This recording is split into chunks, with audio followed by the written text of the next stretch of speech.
Hello and welcome to the Undercut Podcast. I'm Jesse Billington. And I'm Ellie-May and Jesse. And we're here at the 2023 Goodwood Revival. We've got some rather nice Shelby Cobras behind us, and there's a GT500 Mustang there. Yes, it's the Goodwood Revival. It is a fantastically hot weekend. This is already day 3. It's been chaotic, busy. Where have the first 2 days gone? I honestly don't know. I don't feel like I've seen half of what I really kind of wanted to, but it's just so big that you can't. There has been so much going on. We've had celebrations of Lotus at 75, Carol Shelby's what would have been his 100th birthday, hence the get up for me. What else have we seen? We've seen obviously St Mary's Trophy Part 1, Septuagint Cup, Whitson Trophy with Rudge Whitworth with the early Le Mans winners. Friend of the podcast, Alex Brundle, is currently out on track in a Lotus 27, I think it is, in the Historic Formula Juniors. It's going well. He's moved up a couple of places off the grid already. There is a helicopter taking off in the background. We've seen Spitfires at sunset. It's been absolutely mental. So, time to unpack, I think, what we've seen across the weekend. So, yes, you join us now back in essentially Undercut Podcast Studio, or in other words, our houses separately over Zoom, to properly unpack what on earth went down over the past 3 days. It's now Monday evening. We've had a little bit of a chance to try and reminisce on what we've experienced. I've been working through the nearly 8,000 photographs I took across the weekend, and you've been trawling through the pictures and videos that you've captured as well. This is your first time at Goodwood. For the Revival. You've done Festival of Speed a few times before, but for the Revival, what were your initial thoughts as you walked through the gates on Friday morning? Because I very much just sort of pointed you at gate number 2 and said, off you go, I've got to go do some interviews, I'll catch you in there in a minute, and sort of left you to experience that on your own. So what was your initial sort of thought? I think as I went through gate 2, there was a circus display going on. And then I could sort of hear the pretty much trophy practice, which is like your C-types and going on. Well, first of all, I think my first thought was, where the hell do I go? You know, it was sort of, if I go straight on, I've got the race action. If I go to my right, there's a huge Revive and Thrive section. It's like, where do you start? It was, I think, my first reaction was just, I'm overwhelmed as like, where do you go? What do you do? Yeah, it's one of those things that you walk through the gates, and especially if you go through gate 2, which is like the standard one that most people enter through, there's usually like a small sort of display just you go through, and then you come through and there's usually a giant centerpiece thing. Last year when I walked through, the first thing I was greeted by was a downed Roswell alien craft spaceship thing, and people protesting that the aliens had arrived, because last year was anniversary of 1952, would have been the Roswell incident, I think it was, and it's all matched up that way. This year they've gone for, the theme was the greatest show on earth. So they've gone for the spectacle and magic of the circus was sort of very much their sort of theme point to tie everything around. And the Goodwood team were fantastic at sort of thinking up these incredibly inventive themes and displays. So this year they had essentially like a sort of makeshift big top there, and with sort of standard circus performers, gymnasts, a ringmaster, obviously no live performing animals. And that was inventively done with sort of the giant puppetry stuff. The sort of thing you'd see for Warhorse was sort of people operating a giant sort of mechanized elephant, which was quite impressive. And that was what I bumped into as I walked across the road to try and get in after a quick interview I'd done across the road, and sort of looking at it going, that is 4 people operating a giant fake elephant. Oh yeah, I'm at the Goodwood Revival. This is normal. So much going on, and it's almost a bit like my first experience of Festival of Speed. It's so big. And unless you go, you don't really realise how big this is, and how when we say you can't fit everything in like a day, people must think, like, why can't you? And it is just because it's so huge. And it's not really, I don't think, and then until the next year when you go again, you have a real plan of, right, you definitely can't see everything. We need to narrow it down. What do we prioritize? Where do we go? And then obviously you have more of a plan of where can you go? And I don't think I've processed any of my emotions yet. I don't think it will hit me as to what fully happened over that weekend at all. It was, a case of like you'd quickly go into the paddocks and try and find sort of content there, and then you'd suddenly be sort of seeing drivers like Mark Webber, Max Chilton, Jenson Button, Tom Christensen, Derek Bell, all drivers like that just sort of milling around, and you're just kind of like them rushing to get to A to B, try and get to the paddock, then actually get to the circuit so that you can then watch the next race. And you're just constantly rushing to kind of get where you want to go, but anything that sort of happens, you don't really process until, I don't think, a few days afterwards. Yeah, you come back and you then notice all the small things that you hadn't necessarily picked up on in the instantaneous moment. Goodwood, one of the weird things that Goodwood sort of does is, alongside its sort of major theme, is it has essentially roving street performers that fill the rest of the paddock. And they are great because they're all dressed in period. They all sort of match exactly the time frame that Goodwood sets itself within, which is sort of the early 1940s right the way through to 1966, when the circuit stopped operating in period. And so you have all these people sort of going around like sort of street hawkers, sort of 1940s. All right, darling, can I say a pair of tights? Nice pair of new nylons, come straight from America. So we've got all sorts of things like that. And you've got people in fantastic costumes that just add to this weird atmosphere of an event that is constantly bustling. And then if you had just that, if you had just something that was a celebration of that span of time, it would be a busy event. And then Goodwood goes and dumps on top of that the whole over the road section, which is a sort of huge bazaar of shopping, eating, drinking, and simply you could go there and just simply enjoy having a nice picnic and mooching if you wanted to. If you had no interest in the racing at all, there is plenty to keep you occupied there. And then they dump on top of it an entire, very packed 3-day race weekend of 16 races all in, plus obviously practice and qualifying sessions, track parades in the middle of all of that, opening up of the track, and all the things that go alongside it. It's crazy the amount they're able to shoehorn into one event. It's sort of 3 events rolled into one. It's a fashion event. There was or throughout Saturday there were people being sort of selected for the best dressed competition. This was something I only really sort of clocked when I got home and saw I'd known people that had been sort of picked out, and basically you're handed a card through the weekend that says you've been selected for the best dressed competition.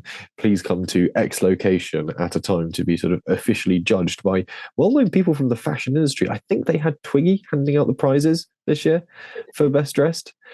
And you're sort of looking at going, am I at a motor racing event, or am I at the catwalk, or am I at a giant museum where everything is for some reason constantly being turned on, revved very loudly, and then turned off, and then a plane flies overhead. And you even after doing it before and knowing what to expect, you're constantly taken aback by the wildness of it all. Almost like a film set. Yes. The whole thing, you are surrounded by actors for the large part. They generally go around local theatre troupes and hire the actors to do all the sort of street performing stuff. And you've got people dressed up as period policemen. You've got sort of all the period street performers, and then the entire circus on top of it. And then everyone else, by and large, dressed up in period clothing, means that you could look at any picture from a previous Goodwood Revival and not really have a clue what year it is, because everyone's dressed up as though it's somewhere between 1940 and 1966. It's tricky to tell. And we were doing the press review for Classic Car Weekly, because it's 25 years of the Goodwood Revival this year. We were looking back at some of the pictures we've incorporated into this week's issue from the first Goodwood Revival. And there's a brilliant shot on the grid, and it's of the course car, which is an MGA police car. And I was like, well, that car's still going around doing exactly the same thing. And everyone on the grid getting cars prepped is wearing pretty much the same thing. And it's still classic cars racing in the same time span. You're sort of looking at going, somehow this event has run for a quarter of a century and is still fresh, exciting, and doing weird, wonderful new things, but looks to the glance of an eye exactly the same. And that's part of the strange magic that goes into it, and equally the fantastic work of the Goodwood team for certain. Do you feel a little bit offended that no one picked you for best dressed? I don't particularly, because I'm never particularly well dressed. So it's not something I've come to set myself the expectation of, is being recognised for being well dressed. I know that my friend and fellow journalist Charlotte Valden did say, "Oh, you're looking rather dapper," when I was wearing my suit on Friday. It would have been, but that's because I'm wearing a suit, and I think if you pour me into a suit, I look rather more presentable than usual when I'm usually wearing jeans and a shirt, which is what I somehow pulled off for Saturday and Sunday because I added a Stetson and called it Carol Shelby. But people recognised it as Shelby. It was fine. Would you have liked to have gone for best dressed in the ladies category, or is that giving you something to aim for next year more so? Maybe, I don't know. I mean, for the first day, I decided that I would wear heels the entire time. That was my one 1950s outfit that I wore. I did over 12,000 steps in heels and decided I'm not doing that again. So depending on when they would have got me at the next 2 days, I would have either been in knee-high white leather boots or very period 90s dunks. So because it was just the quickest way to get around, because I was just rushing from A to B all the time. I mean, I've almost done 40,000 steps over the weekend. So I think, and it was hot too. So fashion kind of went a bit out the window, and I went more for comfort. I think for a lot of people, fashion was sort of becoming very much the second priority, especially over Friday and Saturday when Mercury was hitting sort of 30, 31 degrees Celsius. And I mean, I've got my step count in front of me. From Friday was 15,600 and Saturday was 16,000. Sunday I somehow did just shy of 18,000, but I was lucky enough to be wearing Dr. Martin boots, so I had sort of a relatively comfortable pair of footwear on. I feel that many of the women, and possibly even some of the men, might not have had the same luxury of that with dress shoes and very ornate high heels. So yeah, it's an event that you cover an incredible amount of ground at and spend a lot of time on your feet. Especially as a journalist. I think maybe less so if you're just going regular there. Punter, yeah. If you're there just to enjoy the event, chances are you're probably sort of standing around and sitting around a lot more. Whereas if you're Ellie-May or me, you're running around finding stories, filming bits and pieces, taking photographs, posting on Instagram and yada yada. So it's, yeah, you probably won't rack up. You could, if you tried, rack up as many steps as we do. I mean, we didn't even get anywhere beyond really turn one of the circuit and a little bit of beyond Levant. There was a whole sort of 2/3 of the circuit we didn't even actually get around to visiting, which is sort of all the back end of the circuit, the main back straight and the grandstands out there. There's not huge amounts of sort of extra bits to spot out there, but it's a great place to go and watch the racing. There is a shuttle sort of tractor that will tow you around. But yeah, that leads us on to the racing. We saw an incredible amount of it across 3 days. Obviously, Friday was all bar one track session was practice rather, with the first race of the weekend being the sunset race of the Freddie March Memorial Trophy. And that's where you start to see some of the big names come in, not just with drivers, but with cars as well. Yeah, definitely. I mean, Jenson Button, like you said, owns a beautiful sort of bronze, the only sort of bronze colour Jaguar C-Type there is, and obviously firstly owned by Fangio. I don't know if there was anyone in between him and Jenson. I don't quite know. There must have been somewhere, but it changed hands a couple of times not long after Fangio, then sort of went into, I don't want to say hiding in South America, but sort of floated around in South America for a bit, then ended up sort of hidden for 10 years in America before it was sort of uncovered, restored, and changed hands once or twice more until I think it appeared in sort of more the European circuit towards sort of the mid-noughties, and eventually it sort of did a bit of classic racing there, and then Jenson acquired it not too long ago, I don't think. It was an absolutely dominant car until, because it's Alex Vunken that started the race, and then halfway through you had to pit, change drivers, and Jenson had a misfire coming out of the pits and it never quite recovered. And I think it's something like 10 or 5 minutes to go, something like that. It wasn't a huge amount of time. Came in and retired the car, which was just gutting because it was just such a beautiful and such a dominant C-Type.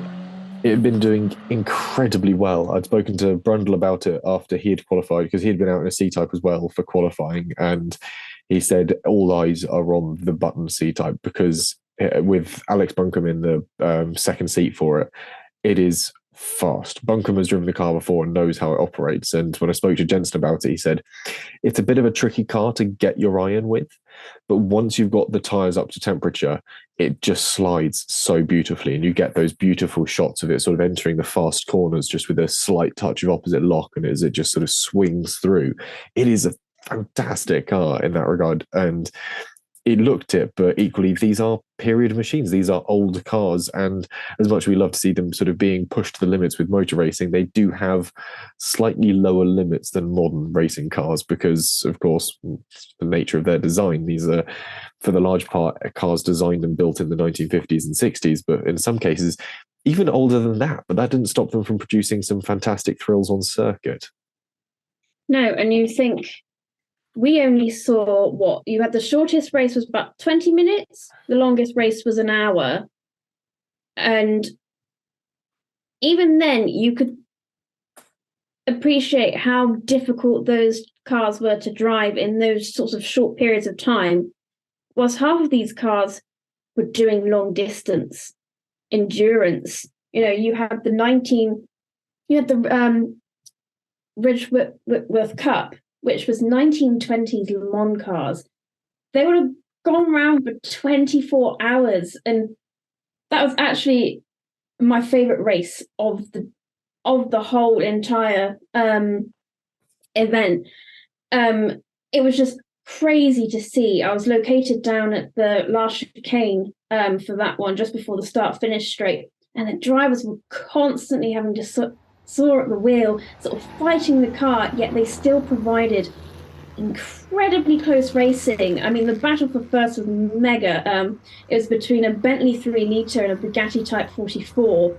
And they were just constantly swapping around. And they even went side by side around Woodcote, which is a risky thing to do in sort of an easier car to drive.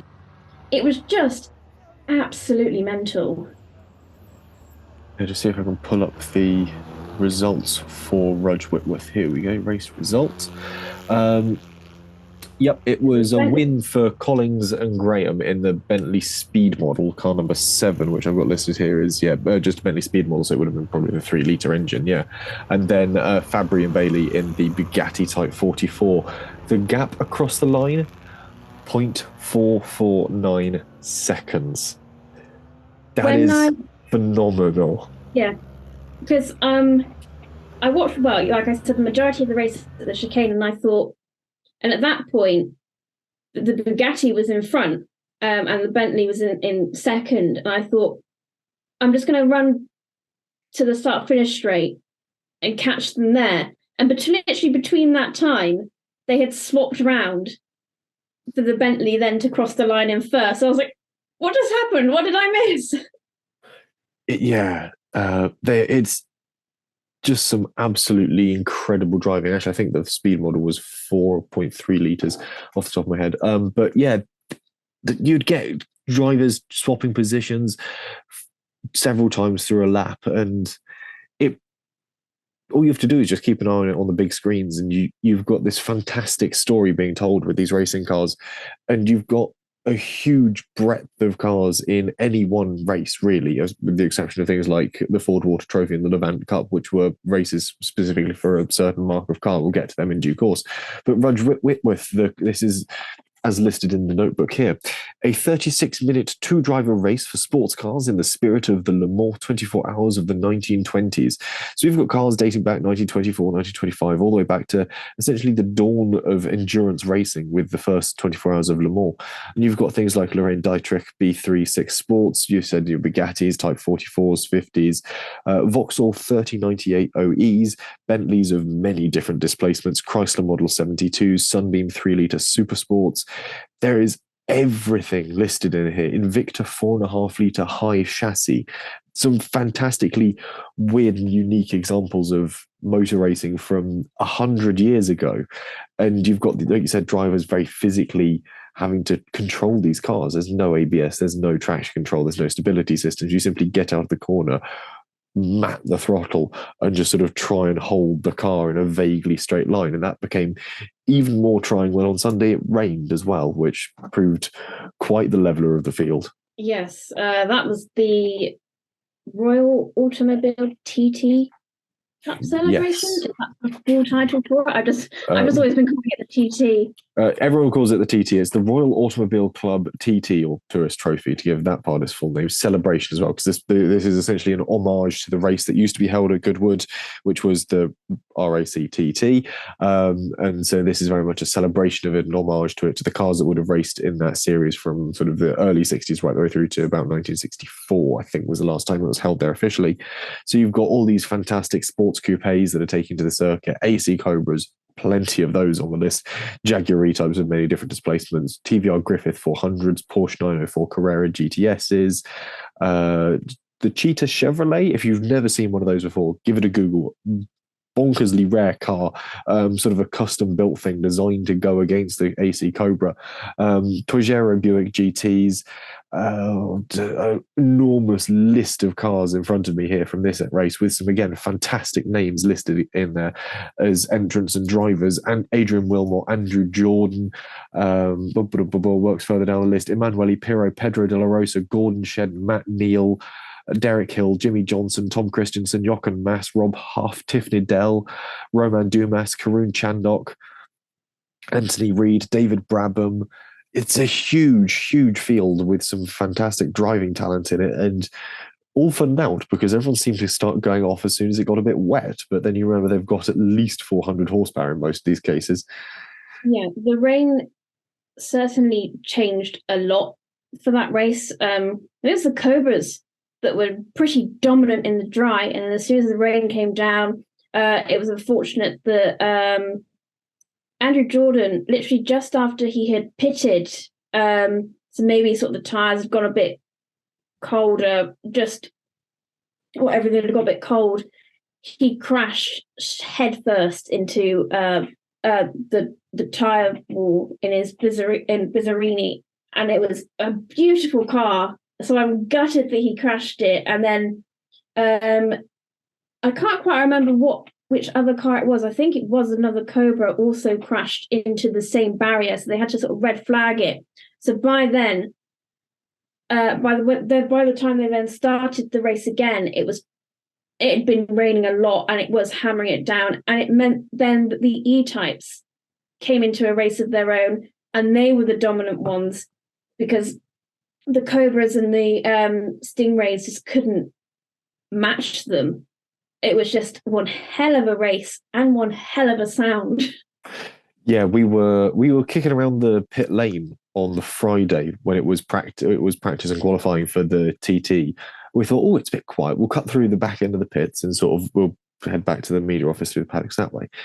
And we sort of stopped for a second because we can see there's cars lined up in the pit lane. They're obviously just taking someone off track at that point. And then track goes green, and all of a sudden, pretty much the entire field starts up at once.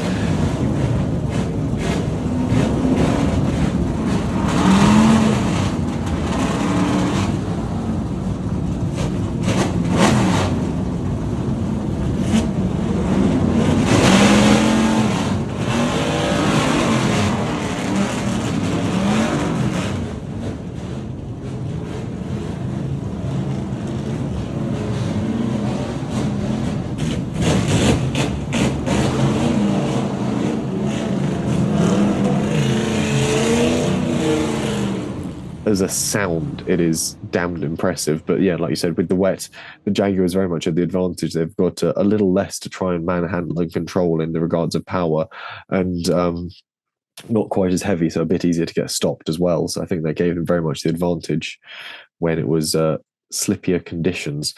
But go stand at the chicane there and just watch everything come out of there sideways, and the driver sort of trying to get the nose to come round and sort of point it back off down the straight is sublime. I do not envy the drivers in the dry trying to race them. In the wet, none of the cars, even down the straight, were going straight, especially the Stingrays. They were just going sideways.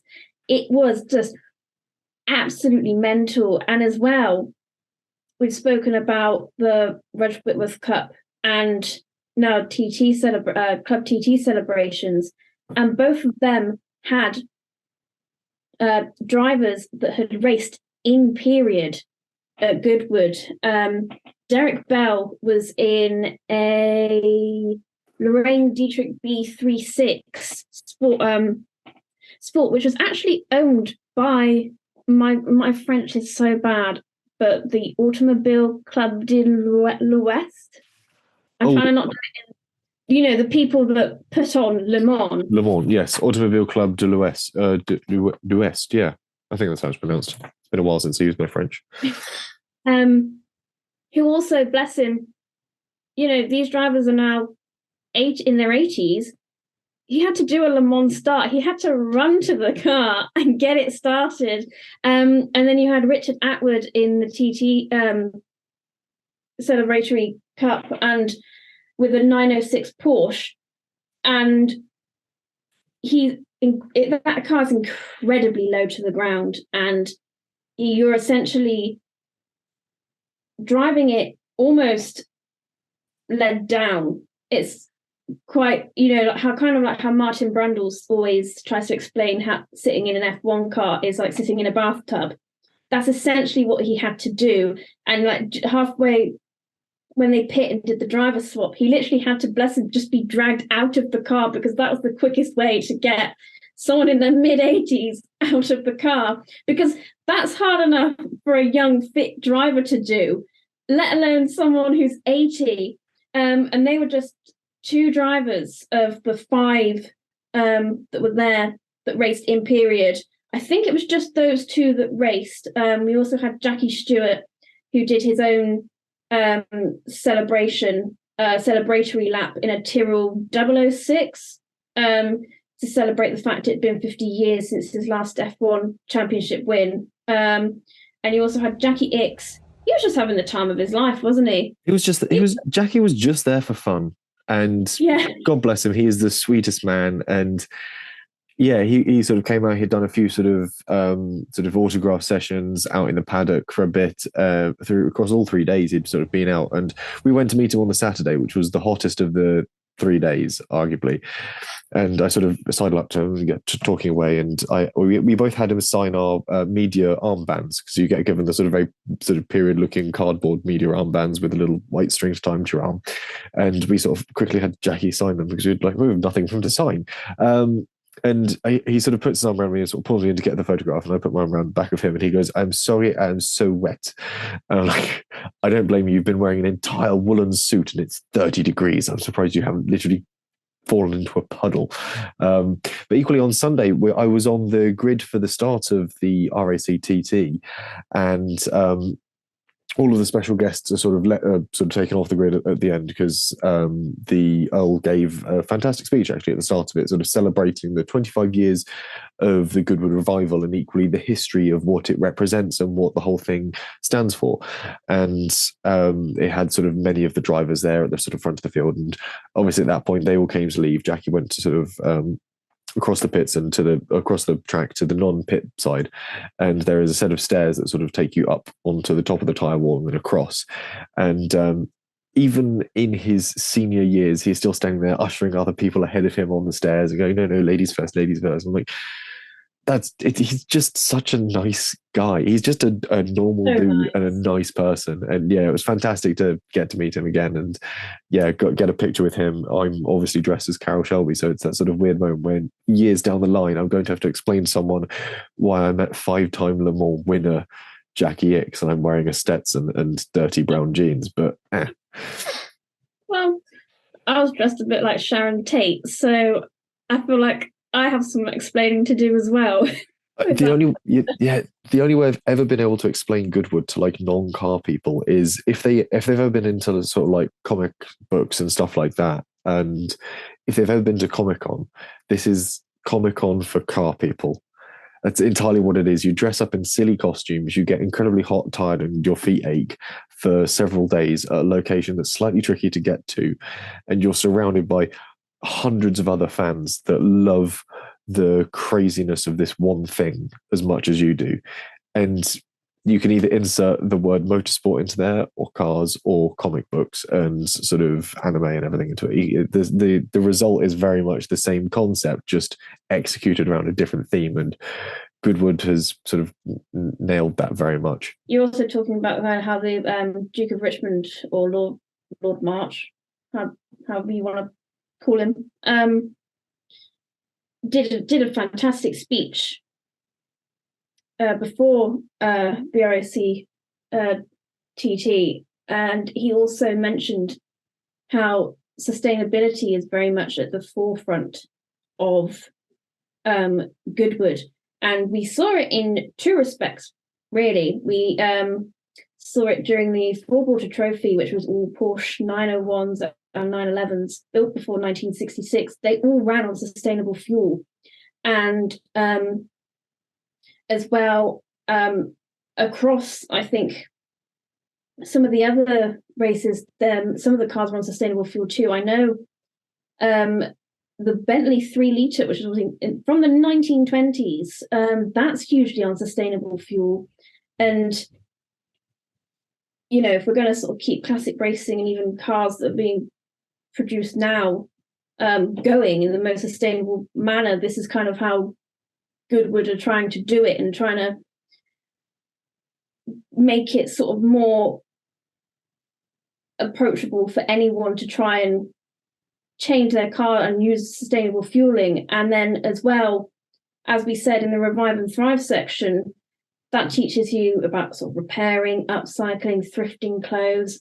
You know, as everyone turns up obviously in 40s, 50s and 60s attire, which, as we said, really adds to the atmosphere, but they try and make you thrift anything, or just or try and use what you've already got in your wardrobe, rather than going out and specially buying sort of new outfits for this. Yeah, the sustainable fuel side of things is very interesting, because, like you said, we had Ford Water Trophy. It was a completely sustainable fueled race for the 911s. Fantastic racing from them as well. We had a brilliant list of drivers in it. So if we can pull up the list quickly as he flicks through his book. Here we go, Ford Water Trophy. A 45-minute race, 45-minute two-driver race for 2-litre short wheelbase Porsche 901s and 911s built before 1966.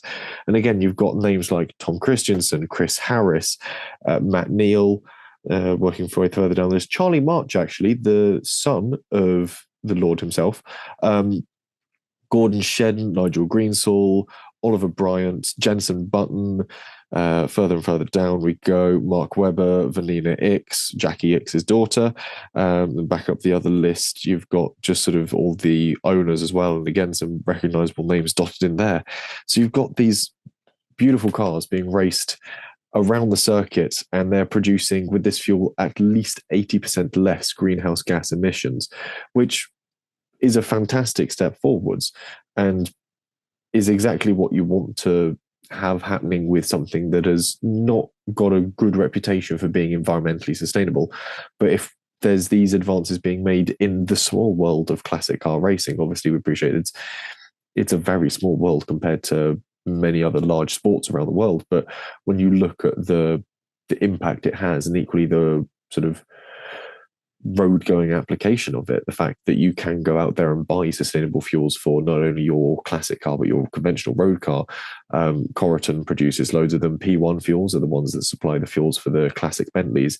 They can produce a fuel that is capable of running in a 1920s or 1930s Bentley at race speeds, but it's even easier to produce one for a modern engine that's able to meter out its airflow and sort of balance things out with its sort of ECU.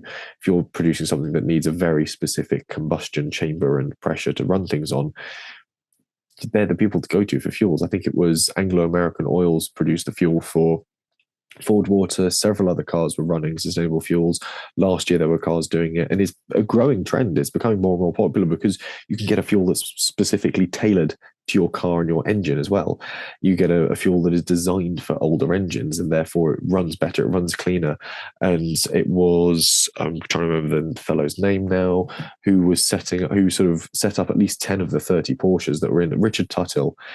He was one of the sort of car sort of guys behind most of the Porsches that were on the grid, and or the car preparers. And he said we'd seen a slight sort of growth in power, and certainly the fact the engine seemed to be a lot more happy running on the sustainable fuel. They'd been running a weekend or two prior over in France at Paul Ricard for a classic event there, and then immediately brought over to Goodwood, had the sustainable fuel poured in, and away they went with no adjustments to the engine, but everything is running just as happily, if not more so. No worries about temperature or anything.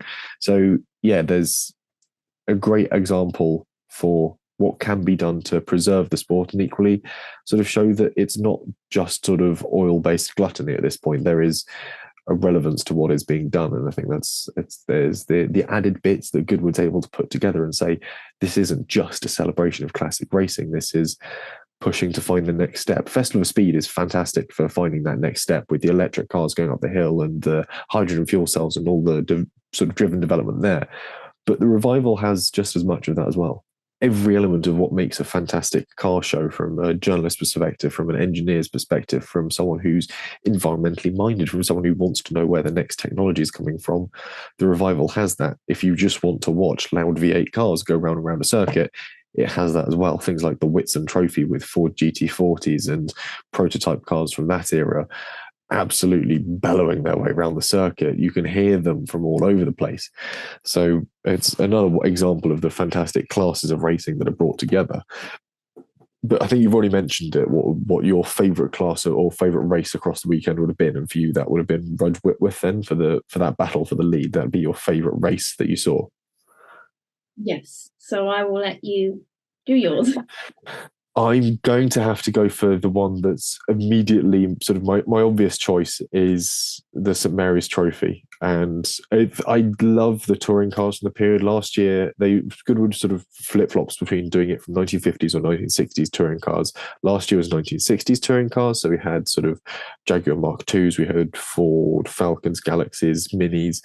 This year, they went back to the 1950s setup. So we had Austin A30s against Alfa Romeo Giulias, against a few A40s just at the tail end of the 50s, and then the big Americans came in the form of, I think it was a Buick Skylark and a Ford Thunderbird. And the Ford Thunderbird was run by Bill Shepherd Racing, and it was driven by Romain Dumas, the Le Mans endurance legend, and someone who's sort of, and through a series of going to so many of these events, become a bit of a friend of mine, Fred Shepherd. And Romain won on the first part of the St Mary's Trophy, sort of pretty decent win with a good 2-second lead over the cars behind. Then roll around Sunday, the track is now a bit greasy and damp in places, and the Ford is not the easiest thing to get off the line. It is significantly longer than everything else and wider and heavier.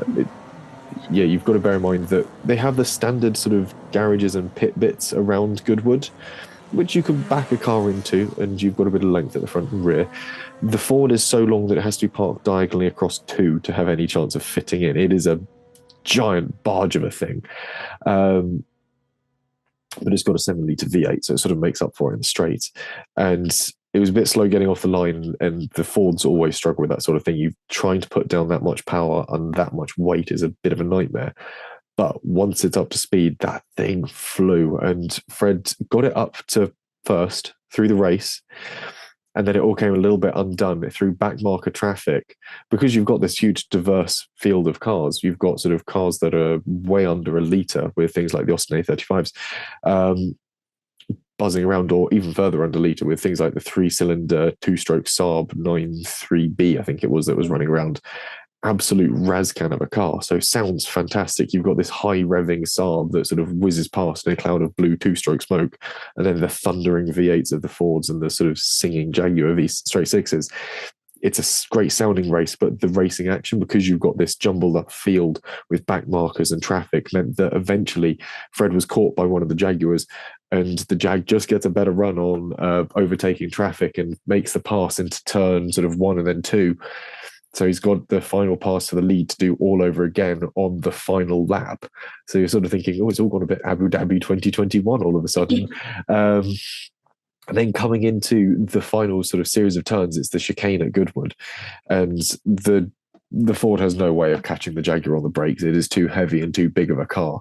And it takes a lot of effort to thread it even through the chicane, let alone try and pass someone around it or outside inside.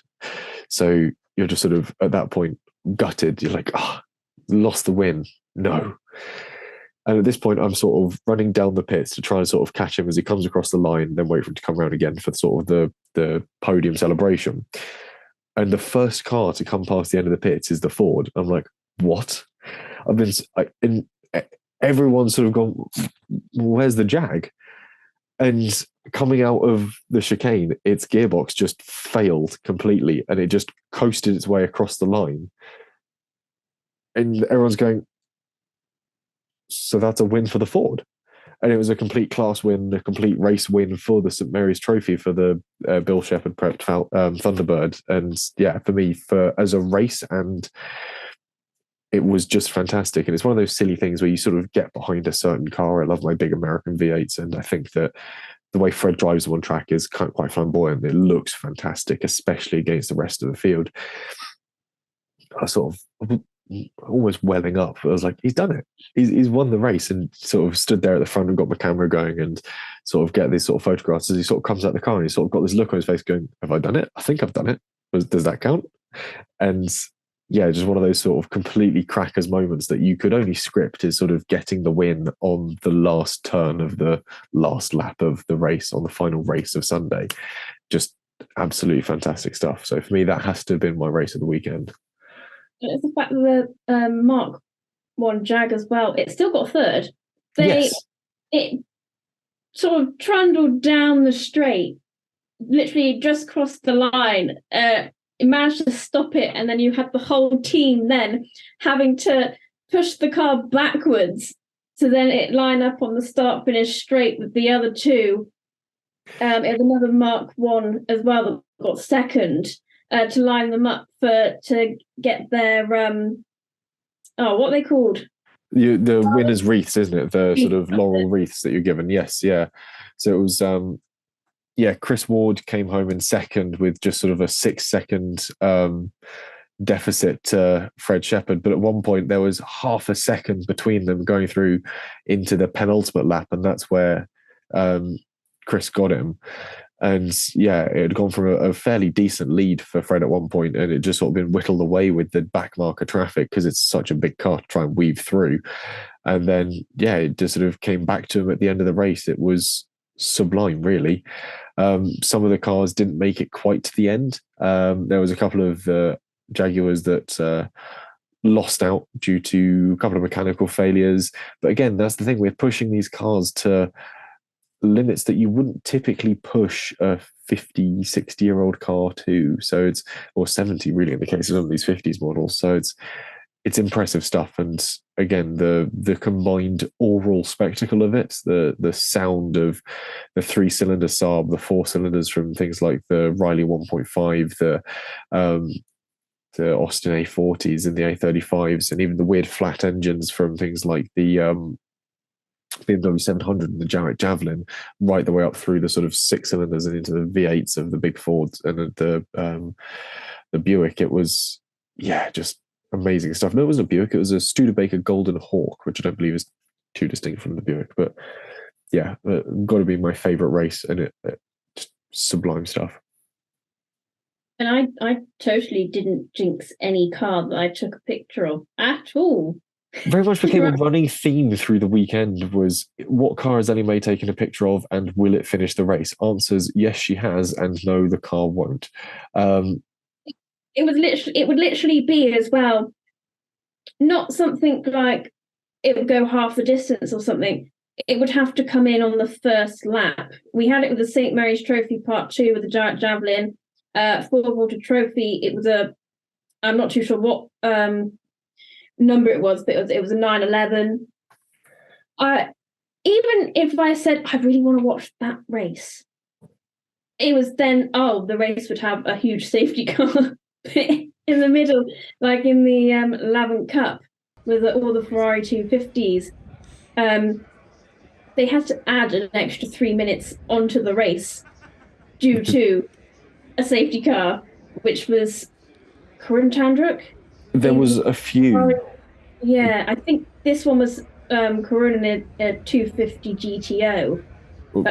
GTO, we have to say that with air quotes around the GTO part, it is actually a GTE that's been dressed up to look like its sibling GTO, that's owned by the same sort of owners. But yeah, it was a spectacular spin. It's all been all over social media because Karun is hammering through the sort of penultimate corner, and all of a sudden the car just snaps right round on him. He catches it and brings it back round and puts it in the grass.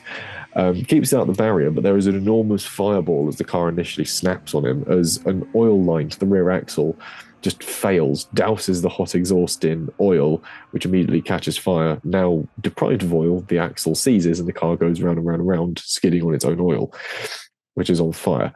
It melted one of his shoes, but otherwise Karun was lucky to really get out of that one without any damage to the car himself. Yeah, he literally managed to somehow control the car enough that he literally parked it up on the side of the grass verge. And you've got to think, these are Ferrari 250s. They are millions of pounds. I cannot believe any owner of a 250 has gone, yeah, we'll race that. Why not? What's the worst could happen? We'll put that on track, give it to a very enthusiastic series of racing drivers, and piece it back together when the worst happens. There was a 250 Drogo, a bread van, GT Competizione, short wheelbases, and a couple of GTOs, some of them sort of homologations or replicas to existing GTOs, or some of them I believe might have been genuine GTOs. But I know that the one that Karun suffered his incident in was not a actual GTO, but regardless, it's still a car that's worth well into the millions of pounds, and not something you want to suddenly be hurtling backwards towards a tyre barrier, and especially not on fire.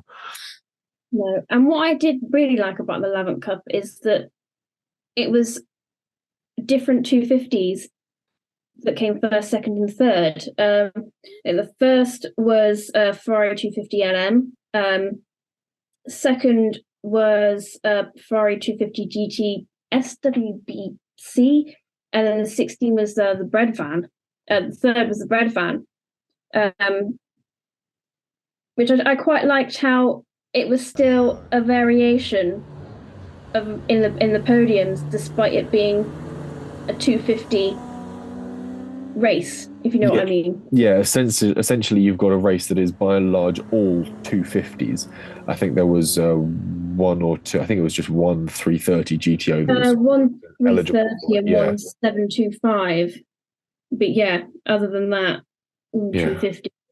But despite that, it's a busy and packed field. But I say packed. I think that for the large part, Rob Hall came away from it with a pretty good lead in the opening laps, at least before Karun had his incident. If you go back and watch the replays of the event, that 250 LM, you can see why it was competitive at Le Mans, because it just vanished.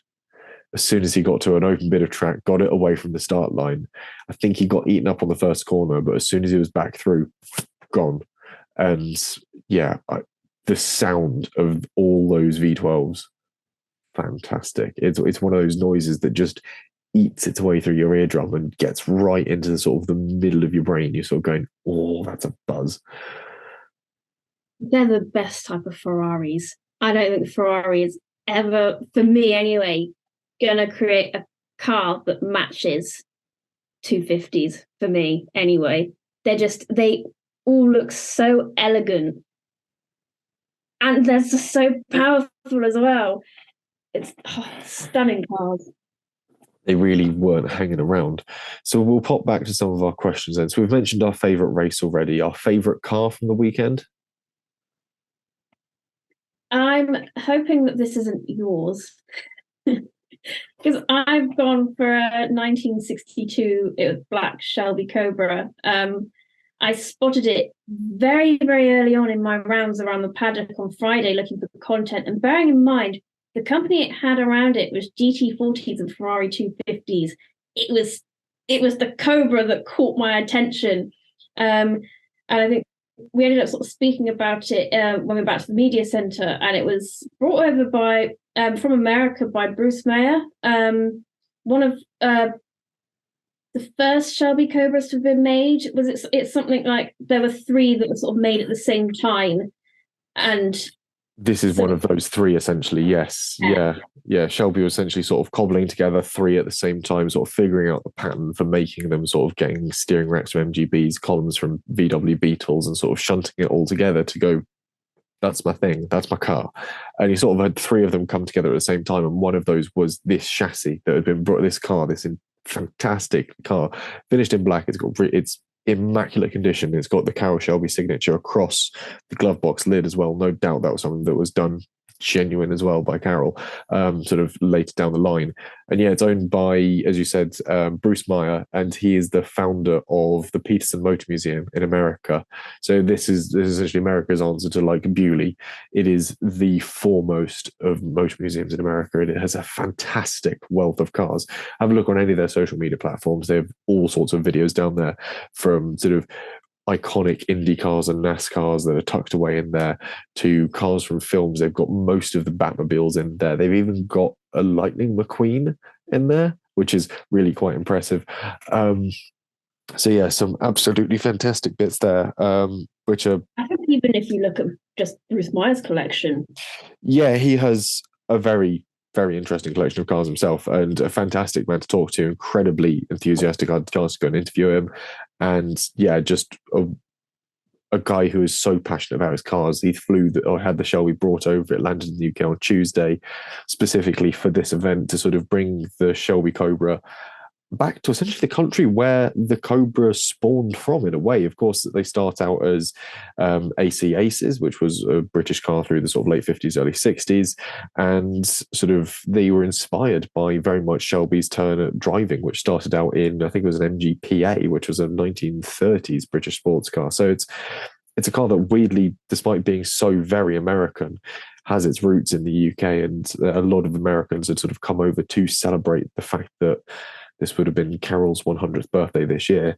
It was remarkable. I think, yeah, as a choice of car from the weekend, I'm hard pushed to beat it, really. We saw some race-winning GT40s that had won at Le Mans in period, which is beautiful. I'm looking through the book here and going, what do I pick? What do I pick? What do I pick? What would I pick? If I could take one car from the weekend, what would I go for?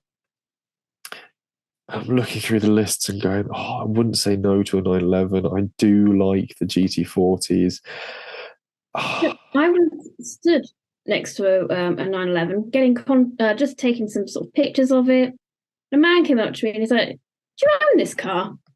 I'm like, "I wish." He's like, "Well, you just look like you're matching it. Like you came with the car." I was like, "Well, if I match it, it must be mine." That's the theory we're going to work on. Yeah.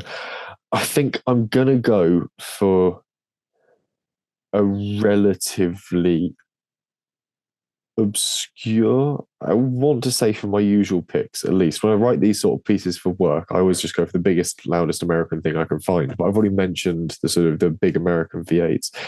I think for this, there's a few things that really caught my eye. Do I pick one of the bikes? No, I'm going to go from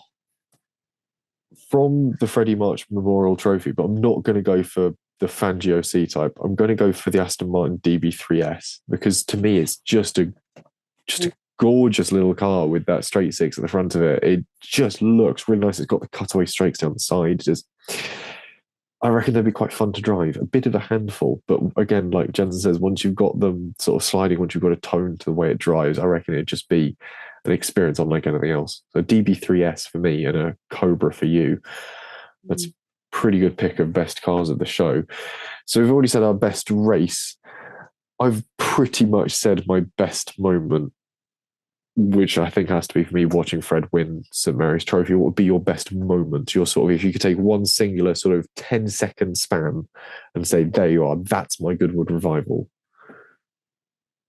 It's so difficult because it's such a totally bonkers weekend that it's not like you have dips and then you see a moment which sort of gives you an adrenaline high and you're like, oh my God, that's amazing. That's the best moment for me.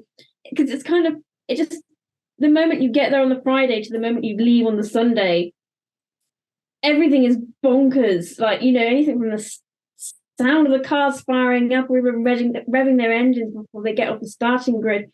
And then you kind of have like these crazy moments, like I was watching the TT celebratory race going on top of the pit wall, and looked sort of down the pit straight, and I look down and I just see a driver in overalls that's had like Le Mans with 9 dates on it, and I'm thinking, oh, is that like a manufacturer that's won Le Mans quite a few times? Is it a replica race suit? That's Tom Christensen. He's just waiting for his car to come along so that he can get into it. It's just bonkers moments like that. Even the first time I walked up onto the top of the pit straight, Jenson Button was there, just watching the races go on as well. I mean, practice at that point, just to practice as well. But I think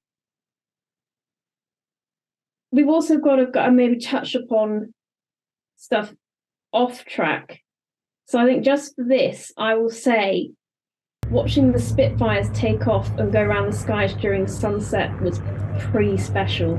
Or even the ones that would go around at dawn. Like, how crazy is it to have Spitfires open an event every single morning, and then they close the event on the Saturday?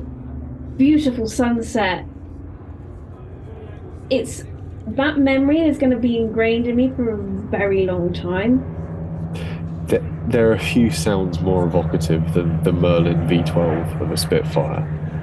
And yeah, that was one of my big takeaway moments from last year. Like, I kept asking my editor at work, can I not have a car of the show? Can I do plane of the show? Because I really wanted to include a picture of the Spitfires at sunset, because you have sort of, one of them is the Silver Spitfire. It's a sort of relatively well-known Spitfire from the sort of collection, and the other ones are just sort of two fairly standard sort of Supermarine Spitfires.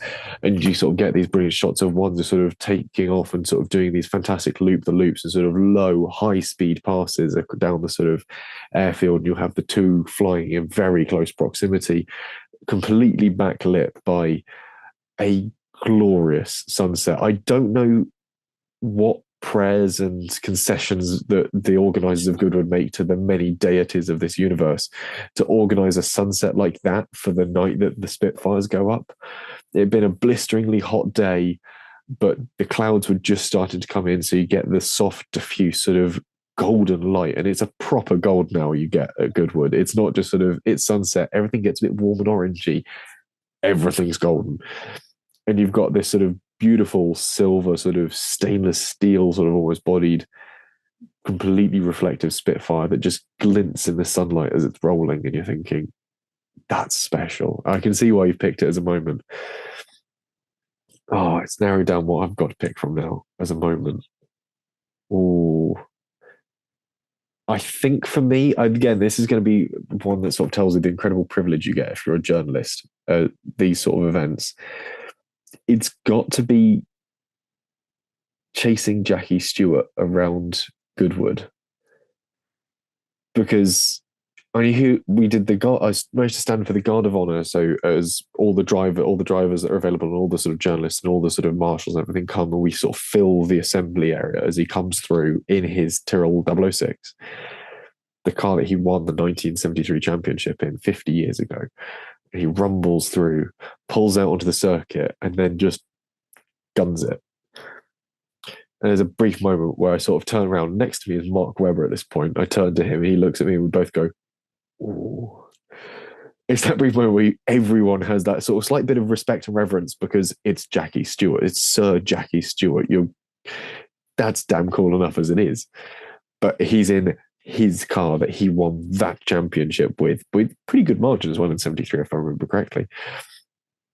And the noise that it makes as that Cosworth engine just sort of howls like a banshee to the red line. Then he snicks it into the next gear, and you're like, one, he's well into his 80s.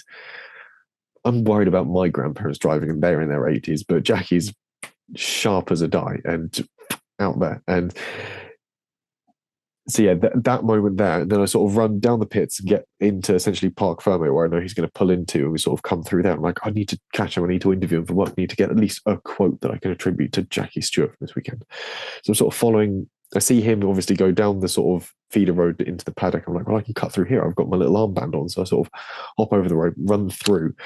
And as he swings back in, he sort of literally pulls to a stop in front of me. I'm like, huzzah, I've got him. I've got him. So I'm literally kneeling on the floor with my camera pointed eye level against his sort of visor. And I've got these fantastic shots. There is light bouncing off the front of it. There is the tartan stripe around the side of his helmet, and getting that photograph and then sort of being basically swamped to the car as he sort of gets out of it. People are thrusting things at him to sign and trying to get photographs with him. Ed Foster's trying to do an interview for sort of the Goodwood TV coverage.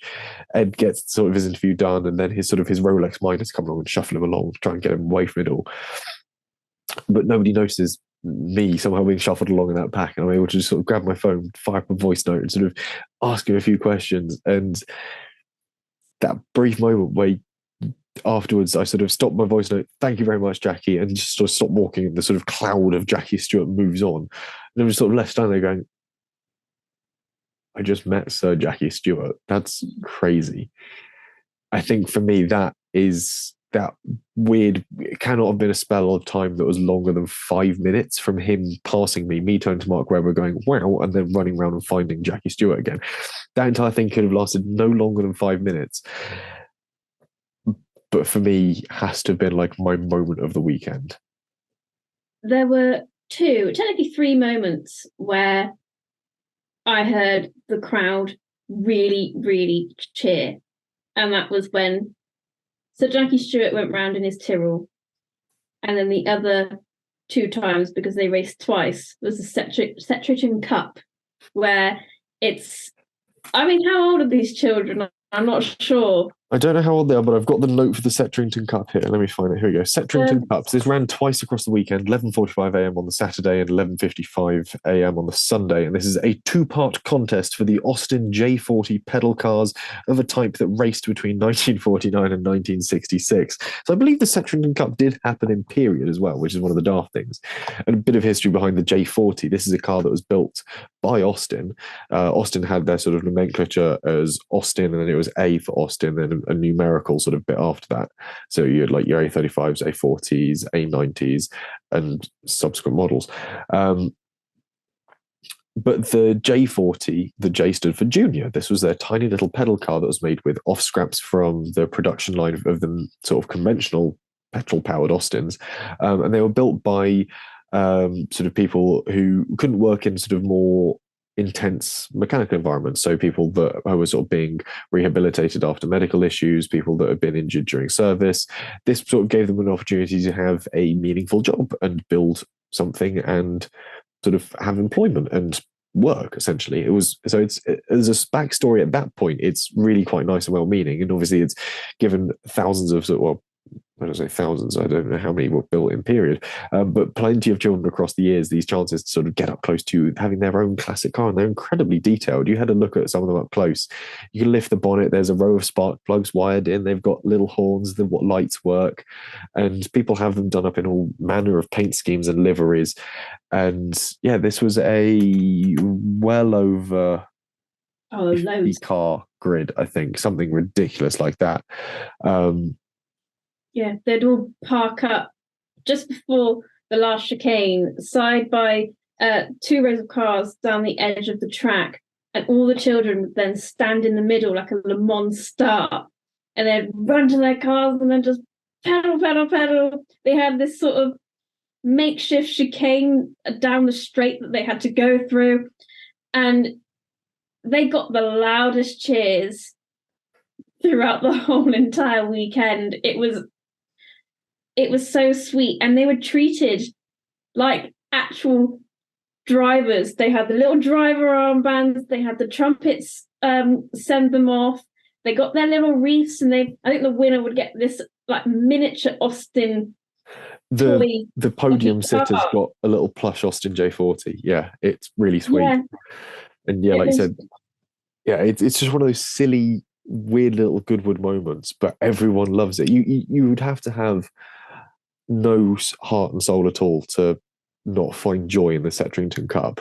And yeah, like you said, they have the Le Mans start at the beginning, and they all sort of run, or they split from the centre of the track to the cars parked up down the sides. There were, according to, this is the thing, like you said, they are treated like proper drivers for this, because they are included on the full timings list of all the official results for all the races, where you've got all the big drivers and all their Ferraris and Jaguars and AC Cobras.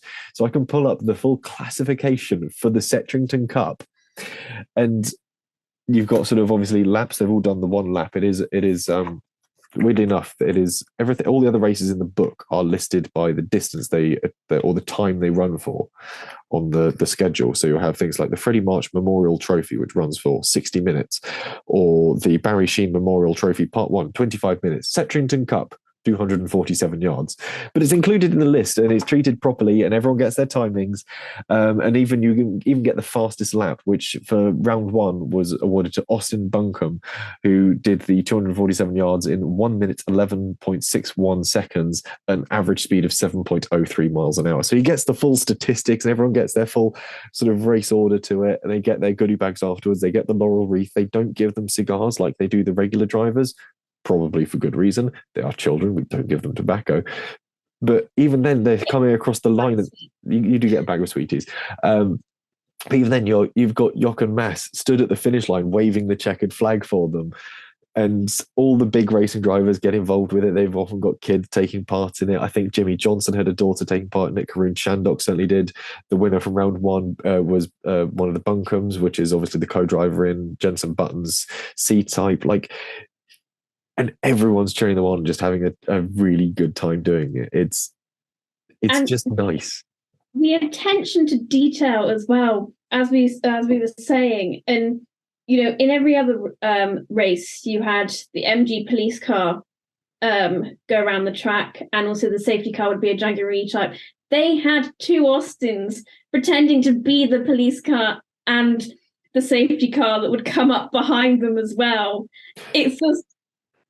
Yeah, there's the 2 slightly older boys that sort of pedal along at the back. They're not racing. They're sort of like the back markers of the field to make sure the course is cleared as it all goes through. And they're sort of pedaling along, and they've got their hands off the wheel. They're just enjoying their time. I say older boys. They're probably no older than sort of 8 or 9 at this point. But I've got a brilliant shot on the second race where they come down right by the pit wall, and there's people leaning over the pit wall, and they're doing sort of high fives. They're coming along. And it's just a fun time, a fun, silly time, just of genuine just kids being kids in the sweetest possible way. But yeah, and they've got all the proper timing and everything. It's hilarious. It's just one of those little silly moments that sort of just warms your heart throughout sort of Goodwood. And we'll go back to actual engine power. What was your favourite sound over the weekend? Ooh.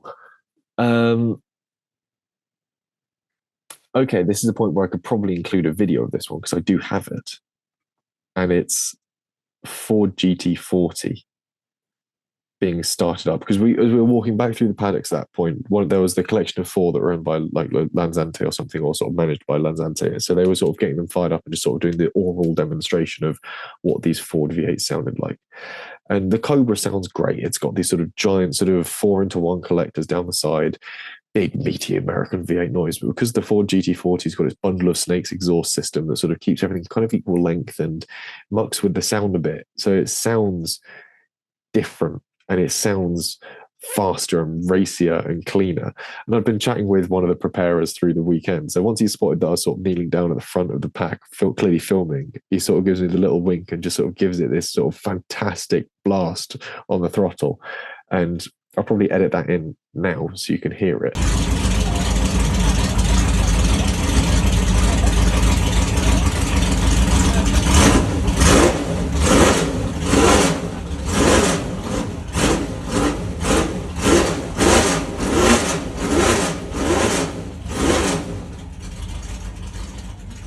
Yeah, just one of those all-time fantastic noises. It has to be, for me, the Ford GT40s. What would you say yours is then?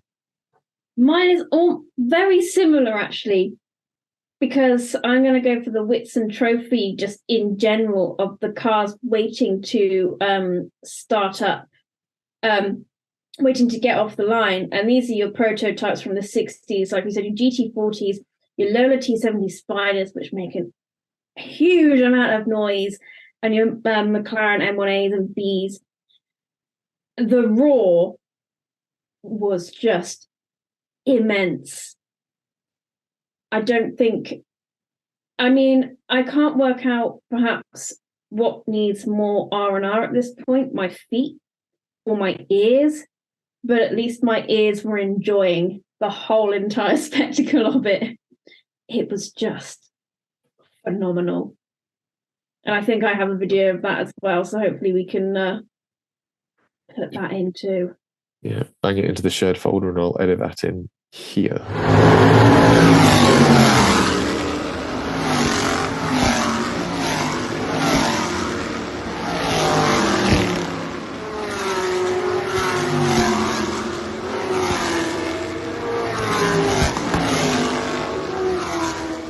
So let's see, we've covered favourite car, favourite race, favourite noise, favourite moment.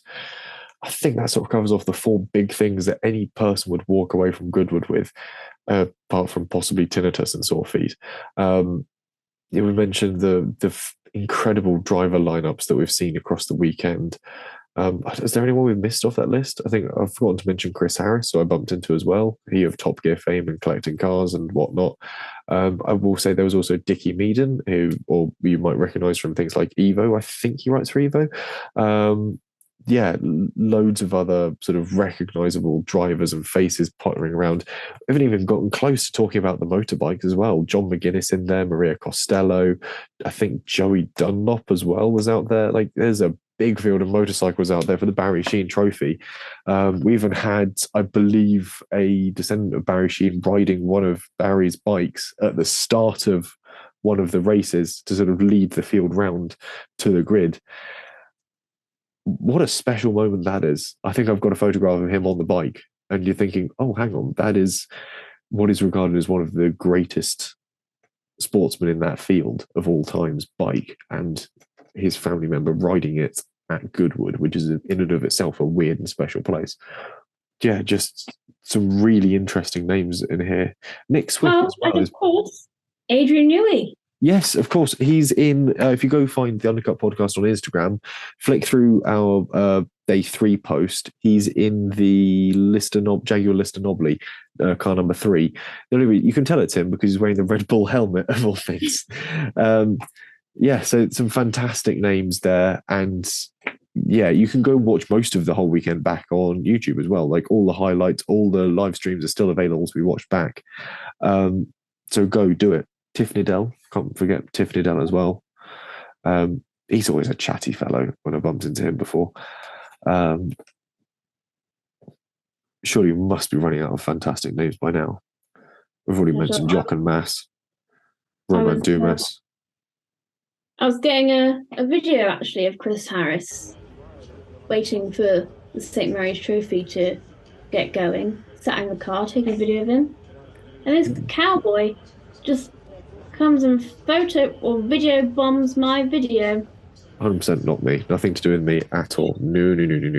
Have we mentioned Alex Brundle yet? I think we mentioned him at the top of the podcast, haven't we? Yeah.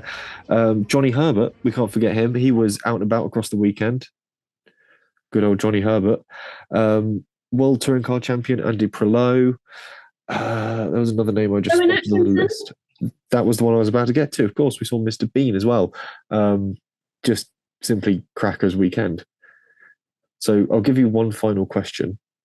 If you had to describe Goodwood in 3 words, you can't just say glorious, glorious Goodwood. There aren't even 3 words to describe Goodwood. Like, I don't think I have the vocabulary to describe Goodwood. Bonkers, fun, and I'm trying to rack through my brain of I can't use that because that's just technically the same word as bonkers. But that's the same word as fun. Just overall, it's just mental. Yeah. It's one of those things that's just brain scramblingly mind-blowing. Yeah. So I'll give you the same question then, seeing as you gave it to me. That's where I should have looked at a thesaurus beforehand. That's what I was thinking. Okay, Goodwood Revival in 3 words. It's atmosphere, it's friendly, and it's extraordinary. They are. Yes. There's your 3 descriptors. It's incredibly friendly. I mean, the amount of people I got chatting to, and as well, I've gone to a couple of events as press now, and as soon as I say I'm press, people like to question me on, well, what do you know? You're a woman. Blah, blah, blah. Whilst I had none of that. Everyone just accepted it, but I was there everyone was there because we love cars, we love racing. We're all there to have a good time. And just appreciate screaming engines. It's just wonderful. And yeah, it's one of those things that everyone is there for exactly the same reason. And that's where the atmosphere really comes from, is this appreciation of just having a good time and enjoying the fantastic cars that come together that really make the event and the stories they bring with them. So I think at this point we'll cut to our final sort of video piece we did as we were walking down the pit lane after the action on Sunday. So the St Mary's Trophy is wrapped up. We've potted back to the press office, gathered up our things, and we're now walking literally not even down the pit lane, down the sort of the grid at Goodwood. And we'll play us out with that here. So, well, where are we now, Ellie-May? We are walking down the grid, starting grid, basically. Yep, we're walking down the grid at Goodwood. There are World War II Jeeps heading that way. The sun is setting up in the sky there, he says. There you are. Look at that sunset colour. Final race of the day was the St Mary's Trophy Part 2, and was it a firecracker? It was crazy. It was bonkers. But yeah, we've probably already mentioned that at this point in the podcast because we're recording this before we've even recorded the main podcast. But final thoughts on Goodwood. First time at the Revival, has it blown your mind? Completely. I am really overwhelmed, and I don't think it'll sink in until after we've even recorded the podcast. Yeah, probably. Favourite thing from Goodwood that you've seen? 3 days, narrow it down to one thing. I'm trying to think really quickly so that you don't have to try and cut this. Can I just be really generic and be like the racing? Yeah, we'll go for that. The racing. It's been good racing. It has been very good racing. Fantastic races. Some amazing race cars. Obviously, those are Ferrari 250s, the Porsche Cup, the Ford Water Trophy. St Mary's is always a firecracker. 1920s Le Mans. They were pretty racy. Good ding dong there between the Bugatti and the Bentley. Yes. So, that's Undercut Podcast from Goodwood Revival, over and out. We'll be back next year, hopefully, if they let us. We can try.